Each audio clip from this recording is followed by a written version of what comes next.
रोज गाय को प्रणाम करता है और गाय की प्रदक्षिणा करता है तो भगवत प्रदक्षिणा का उसे फल प्राप्त होता है। यदि घर में गाय बंधी है और भूखी है और प्यासी है तो तुम्हारे सारे पुण्य नष्ट हो जाएंगे। गौ का बहुत बड़ा महत्व वर्णन किया गया धर्म शास्त्रों में, यहाँ तक कि जब कोई ऋषि नाराज होता था तो आगे गाय करके जाया जाता था तो क्षमा हो जाती थी। गाय को देखते ही वो क्षमा कर देते थे। क्या बिना गौ सेवा के जी जो समर्थ है हर तरह से जी बिना गौ सेवा के जी क्या उसकी उपासना कैसे? जो मुक्ति है वो विशुद्ध बोध से है, जो भक्ति है वो विशुद्ध प्रेम से है, और जो धर्म है उसके ये अंग है। ये धर्म के अंग है। ये बात है। सतरत सा लोकांग ताजति मम भक्ति युक्तो भुवनम पुनात तीर्थी कुर्वंती तीर्थानी। गंगा जी भी इंतजार करते हैं ऐसे महापुरुष का जिसका निरंतर भगवदाकार चिंतन चलता रहता है। गृहस्थ धर्म में जैसे है या जिनके पास बहुत अर्थव्यवस्था है, उनको चाहिए कि गौ सेवा से बहुत जल्दी शरीर पवित्र होता है, हृदय भी पवित्र होता है और गोविंद भी प्रसन्न होते हैं। यदि गावः प्रदक्षिणीर कार्या वंदनीया ही नित्यशः मंगलायतनम दिव्याः श्रेष्ठास्त्वेता स्वयंभुवा। यदि गाय घर में पाली जाए या गौशाला खोली जाए और गौओं की सेवा की जाए, जिनके पास अर्थ है, भाव है, भगवान स्वयं श्री कृष्णचंद्र जी ने गौ सेवा स्वीकार की, गौवें चराई। गौओं की परिक्रमा करने से, जैसे आप प्रभु के बिहारी जी के मंदिर की 4 परिक्रमा करें तो जो फल आपको मिलेगा वही गाय की 4 परिक्रमा कर लें तो आपको प्राप्त हो जाएगा। गौ की प्रदक्षिणा से गावः प्रदक्षिणी कार्या वंदनीया ही नित्यशः। जो रोज गाय को प्रणाम करता है और गाय की प्रदक्षिणा करता है तो भगवत प्रदक्षिणा का उसे फल प्राप्त होता है। जहां गौएं विराजमान होती हैं वो बड़ा पवित्र दिव्य तीर्थ स्थल माना जाता है। गौएं जहां विराजमान रहती, गौशाला में भजन करे तो कई गुना बढ़कर के प्राप्त होता है। स्वयं ब्रह्मा जी ने गौओं को दिव्य गुणों से विभूषित बनाया है। अप्यागाराणि विप्राणाम देवतायतनानि च यद गोमयेन शुद्ध्यंतिम किम ब्रूमो हृदिकम ततः। गाय के गोबर से जहां लेपा जाता है वहां जिस देवता का आह्वान करोगे वही देवता आकर विराजमान हो जाएगा। अपवित्र भूमि में भी यदि गाय के गोबर का लेप कर दिया जाए तो परम पवित्र मानी जाती है। गाय बहुत पवित्र, जहां वो बैठती है, जहां वो मूत्र त्याग करती, गोबर त्याग करती, वो स्थान तीर्थ तुल्य पवित्र माना जाता है। भगवान जब गाय के पीछे पीछे चलते तो गोरा जोड़कर उनके मस्तक पर विराजमान होती, उनके मुखारबिंद पर विराजमान होती। बाल गोविंद के अनिष्टों को दूर करने के लिए गाय के पूंछ को उनके ऊपर से झाड़ा देती थी मैया। जब गुरु मंत्र वैदिक सिद्धांत से दिया गया था पहली बार तो पंचगव्य पिलाया गया था। गोमूत्रम गोमयम क्षीरम दधि सर्पिस्तथैव च गवाम पंच पवित्राणि पुनंत सकलम जगत। कितना भी बड़ा पापी हो अगर पंचगव्य पिलाया जाए तो वो वैदिक मंत्रों को स्वीकार करने लायक हो जाता है, पवित्र हो जाता है। पंचगव्य में 5 चीजें गाय की होती है। गाय का मूत्र, गाय का गोबर, गाय का दूध, गाय का दही और गाय का घी, ये 5 मिलाकर पंचगव्य पिलाया गया था। पहली बार जब वैदिक मंत्र दिया गया था तो पंचगव्य बनवाया था गुरुदेव भगवान ने सन्यास, और वो पिलाया था। ये पंचगव्य पिलाने से अपवित्रता का नाश होकर पवित्रता का संचार होता है। इसलिए धन्य है उनका जीवन जो गौ सेवा परायण है भगवत भाव से। गाय में साक्षात भगवान का भाव रखकर गौ सेवा करते हैं। त्रिषिता गौर गृहे बद्धा गेहे कन्या रजस्वला देव शास्त्र सन्निर्माल्य हंति पुण्यम पुराकृतम। यदि घर में गाय बंधी है और भूखी है और प्यासी है तो तुम्हारे सारे पुण्य नष्ट हो जाएंगे। अगर घर में रजस्वला कन्या बहुत काल तक है और उसका विवाह आप नहीं कर रहे हैं तो आपके सारे सुकृत नष्ट हो जाएंगे। यदि घर में ठाकुर जी विराजमान है और कर का पहनाया हुआ माला सुबह तुमने देख लिया तो तुम्हारे सारे पुण्य नष्ट हो जाएंगे, क्योंकि शयन कराते समय तुमने उतारा नहीं, अर्थात तुम सेवा में प्रमाद करते हो। तो देवताश्च निर्माल्य हंति पुण्यम पुराकृतम। जैसे सुबह श्रृंगार किया तो रात्रि के शयन के समय वो हटा लेने चाहिए माले। जब हम शयन कराते हैं तो भले पुष्प शैया पे शयन कराएं पर माला नहीं धारण कराएं। श्रृंगार का माला अगर दूसरे दिन दर्शन किए क्यों पहने ठाकुर जी तो तुम्हारे सुकृत नष्ट हो जाएंगे। गाय बंधी हो घर में, वो प्यासी है और भूखी है, तुम्हारे सुकृत नष्ट हो जाएंगे। त्रिषिता गौर गृहे बद्धा, क्योंकि तुम्हारे पास है, सेवा करना चाहिए। यो वै गाम प्रतिसिद्धेन तो चरंतिम च स्वतरणम नरहा तस्य पूर्वे च पितरा कंपन्ते पतनोन्मुखा। यदि गाय हरी हरी घास चर रही कहीं और तुमने डंडा ऊपर प्रहार किया और लाठी मारी तो तुम्हारे पितर खोपड़ी के बल नरक जाने के लिए तैयार हो गए। ये लिखा है चरंतिम स्वम तृणम नरहा तो तस्य पूर्वे च पितरा कंपन्ते पतनोन्मुखा। इसीलिए क्या भारत से कहीं किसी की तुलना हो सकती है जहां गौ को माता की पदवी दी गई, जहां गौ को हम आराध्य देव के रूप में मानते हैं, आराधना करते हैं। गौ रक्षा, गौ सेवा, ये बहुत बड़ा इसमें छुपा हुआ है। स्वयं भगवान अवतरित होकर गौ रक्षा, जब गाय के रूप में पृथ्वी रमाती तो भगवान का अवतार हुआ है। बड़ा विचित्र समय आता चला जा रहा है कि अब आधुनिक यंत्रों की ऐसी सेवाएं हो गई बड़ी बड़ी कि अब ना बैल की जरूरत है और ऐसे दूध की महंगाई बन गई कि अब देसी गाय 2 लीटर 3 लीटर 4 लीटर और ऐसी ऐसी कि 20-20 25-25 लीटर दे तो कौन देसी गाय को। तो गौओं का सेवा का भावना शास्त्र आज्ञा करता है कि जो प्रतिदिन अग्रग्रासे परोभावा कर्तव्यो भक्ति तोन्वहम अकृत्वा स्वयं आहारम कुर्वम नापनोति दुर्गतिम।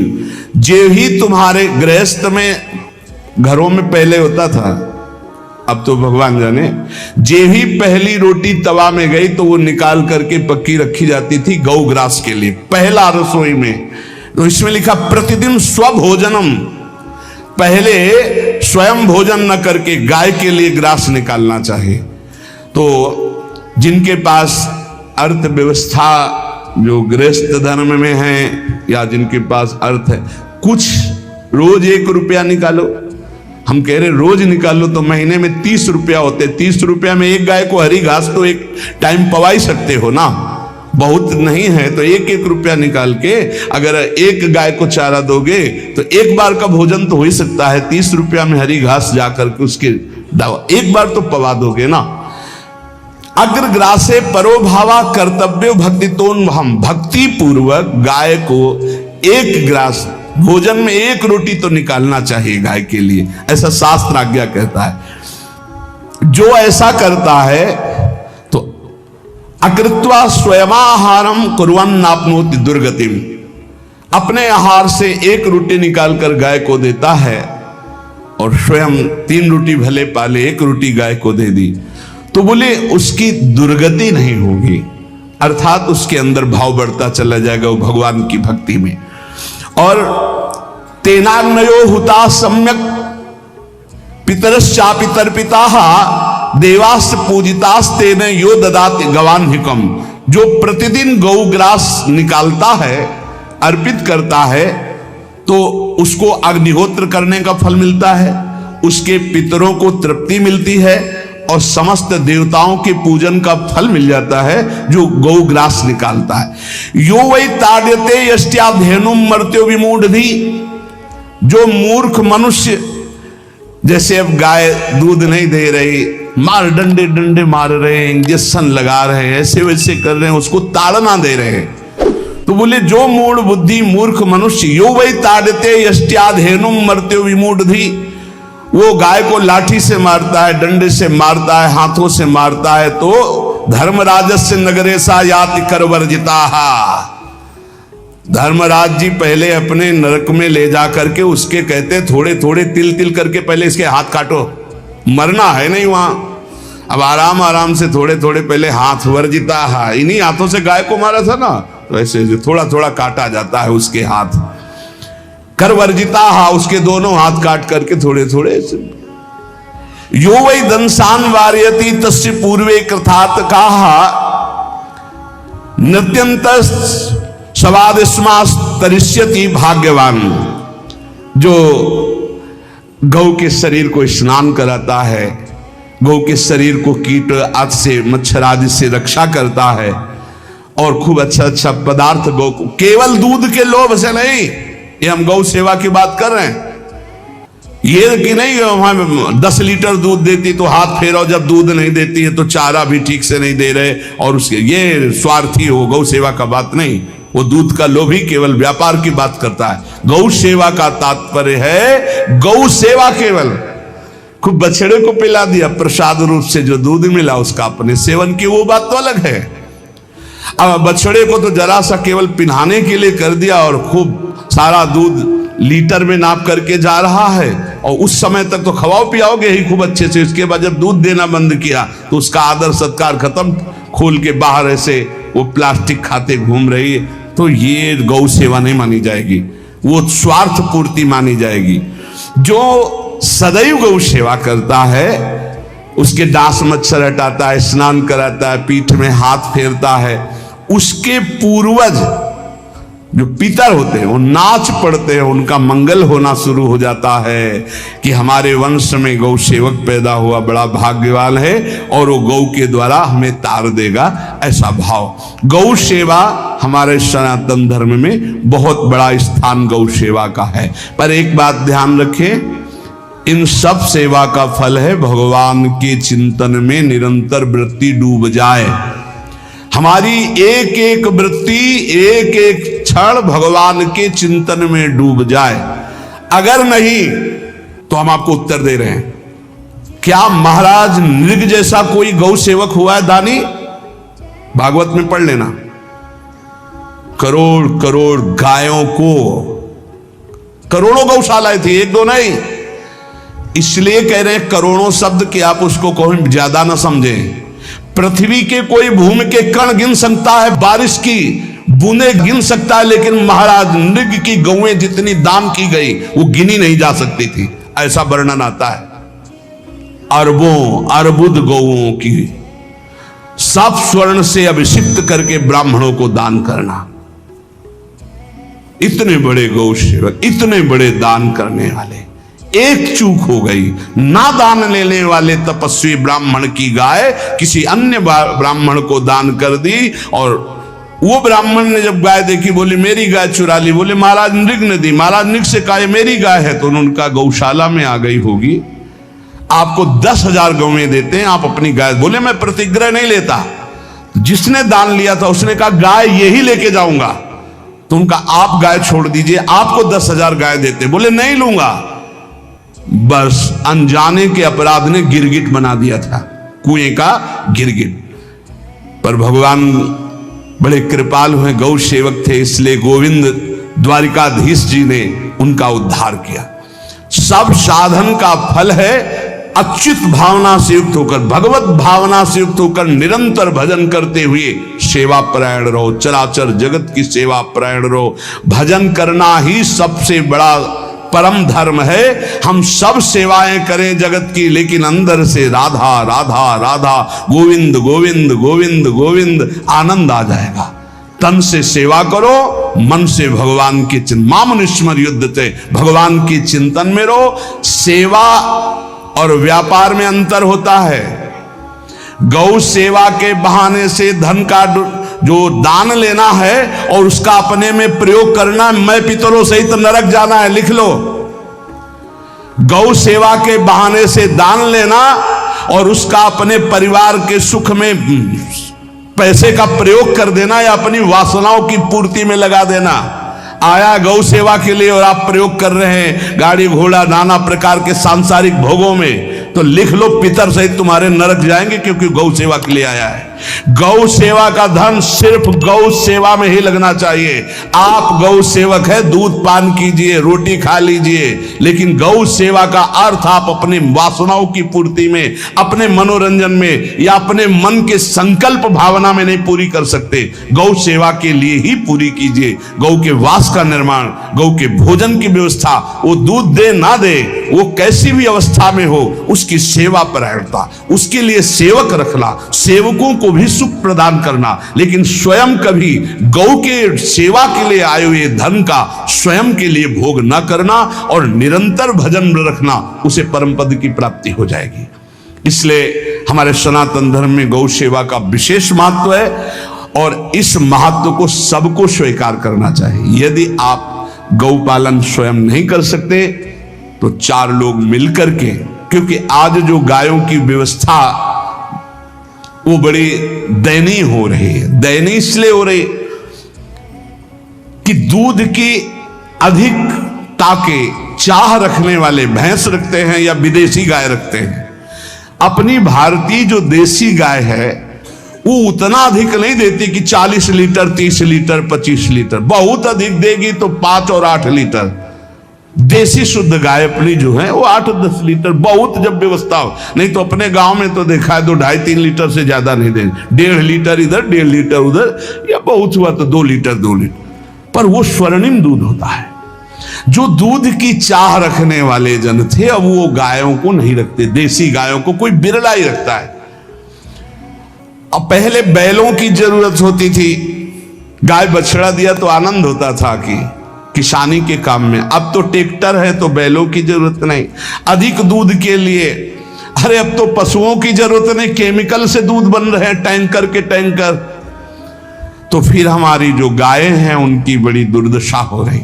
तो हमें चाहिए कि जो गृहस्थ जन हैं, धनी मानी जन हैं, या जिनके पास शरीर व्यवस्था, बौद्धिक स्तर सेवा परायण, अर्थव्यवस्था, वो थोड़ा 4 गाय की व्यवस्था करके उनकी सेवा करें, क्योंकि हमारे सनातन धर्म का स्वरूप है। जहां मां पदवी दी गई है गांव को, गौ माता कहा गया है। गौ में समस्त देवता विराजमान है। गौ का बहुत बड़ा महत्व वर्णन किया गया धर्म शास्त्रों में। यहां तक कि जब कोई ऋषि नाराज होता था तो आगे गाय करके जाया जाता था तो क्षमा हो जाती थी। गाय को देखते ही वो क्षमा कर देते थे। बहुत महिमा वर्णन की गई है गौ की। इसलिए जिसको भी अगर नहीं अर्थव्यवस्था है तो एक रोटी तो निकाल सकते हो ना। तुम्हारी रसोई में रोटी बने तो पहली रोटी निकाल लो, और आसपास जहां गाय बंधी हो तो उसको दे आओ जाकर, तो कम से कम धर्म का पालन हो जाएगा, गौ सेवा बन जाएगी। तो गौ सेवा, चराचर जगत की सेवा, भगवत सेवा, सबका फल है। फिर प्रारंभ में आ जाइए स्मृति। योगी हो तो चित्त की वृत्ति का निरोध करके परमात्माकार, ज्ञानी है तो चित्त वृत्ति का लय करके स्वरूप स्थित, भक्त है तो एक एक वृत्ति सावई मन कृष्ण पदार विंदयो। भगवान के चरण में, भगवान के नाम में, भगवान के रूप में, भगवान की लीलाओं में स्मृति अगर नहीं तो सब साधन अधूरा, और स्मृति तो हर साधन पूरा। इसलिए एक बार कमर कस लो, चाहे जगत की सेवा करो, चाहे जिस कार्य में लगे हो, तुम्हारी स्मृति प्रभु में लगी हो। स्मृति के बिना हम जीवन का कोई महत्व नहीं समझते। स्मृति विहीन जीवन सब व्यर्थ। इसीलिए उन परमहंसों के चरणों में स्वयं भगवान चरण रज लेने के लिए पीछे डोलते हैं, जो निरपेक्षम मुनिम शांतम निर्वैरम समदर्शनम अनुब्रजाम्यहम नित्यम पुयत्यंगुरेण भी। ना कोई प्रतिज्ञा, ना कोई चाह, ना कोई इच्छा, निरंतर भगवदाकार वृत्ति, निरपेक्षम मननशील, द्वंद्व विमुक्ता, जो शांत हैं, जो किसी से वैर नहीं रखते, भगवदाकार वृत्ति, उसी मार्ग के आप पथिक है। सर्वतो भावेन, अपने मन को समेट लो धर्म और कर्म दोनों से, और सब त्यज लोक धर्मान, और परम धर्म का सेवन करते हुए समस्त चराचर जगत को भगवत स्वरूप निरखते हुए इसी जन्म में परम पद को प्राप्त हो जाओ। सत्संग का सार हमारा शरीर है, इससे सेवाएं बने। हमारा मन है, इससे चिंतन बने। हमारी वाणी है, इससे लीला गुण का गायन करें। और हम स्वयं परमात्म अंश हैं, परमात्म स्वरूप है, ऐसी ठसक बनी रहे, जीवन मुक्त ही हो। स्वार्थ को लेकर किया गया धर्म रंग नहीं लाता। निष्काम किया हुआ छोटा सा भी धर्म परमार्थ की ऊंचाई पर चढ़ा देगा। ध्यान रखना, परमार्थ की ऊंचाई पर चढ़ा देगा। इसलिए निष्कामता सब सोहित, निष्कामति। श्री वृंदावन विश्राम श्री राधा वल्लभ लाल को हृदय ध्यान मुख नाम। महाराज जी बस जी क्या बिना गौ सेवा के जी जो समर्थ है हर तरह से, जी, जी। बिना गौ सेवा के जी। क्या उसकी उपासना कृष्ण उपासना चित्त की वृत्ति का निरंतर भगवदा